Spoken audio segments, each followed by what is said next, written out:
Joined by Dee Vick, the head coach of Hampden-Sydney men's basketball. They were picked number 2 in this year's ODAC preseason poll, and they're ranked in the D3Hoops.com top 25 poll.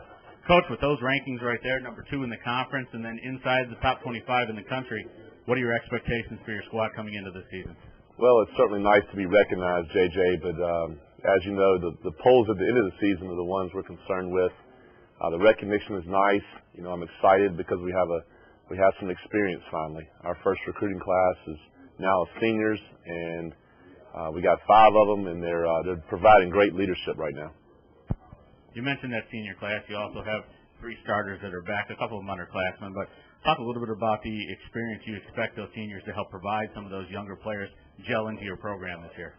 Well, they've been through it, and you know, I talked to Harrison George the other day about, you know, when he was a freshman playing at Eastern Mennonite on the road in a hostile environment.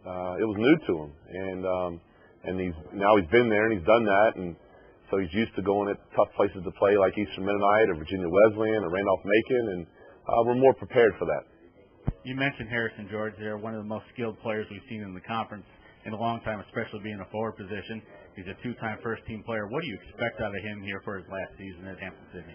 Well, we've put high expectations on Harrison, not just from a productivity standpoint, but from a leadership standpoint. You know, he led our team last year in points, assists, steals, and rebounds, and so he kind of did it all for us. He's very unselfish. He's creative. He makes his teammates around him better. He's a phenomenal passer. I don't think he gets enough credit for his passing ability. He has a soft touch.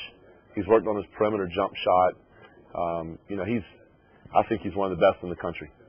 You've got another athletic big man there in Kobe Williamson. Talk a little bit about his development over his first 2 years and what you expect here for a possible breakout junior season. Yeah, we're certainly expecting that, and he's proven to be that in practice so far. Both Kobe and Harrison had great off seasons.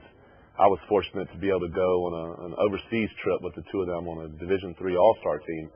And Kobe really stepped out and showed me some things he hadn't showed me before. He's developed a nice 15-foot medium-range jump shot, and he's playing harder, and he's picking up on some of the subtleties of the game that he didn't have in his first 2 years. And if you will, talk to me a little about some of the new players that could help fill some roles, fill some holes for you through graduation over the past couple of years.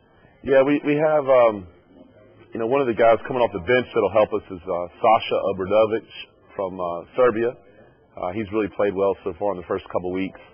And the other guys, you know, I'll mention the freshmen in a second, but Patrick Corrigan and Fletcher Lumpkin, they've just provided great leadership for our team. Just steady kids that play hard, play the game the right way, just really reliable, and you can really count on them.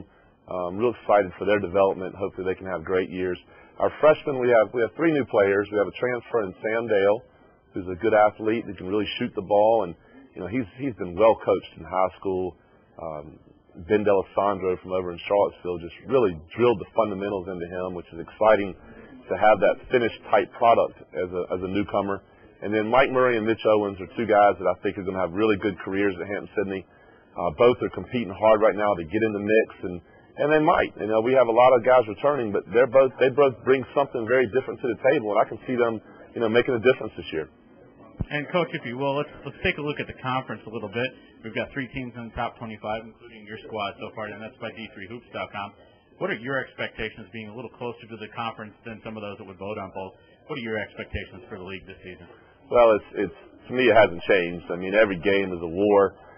That you know, you play at a place like Randolph where we hadn't won yet in the last 4 years, and they're just so well coached.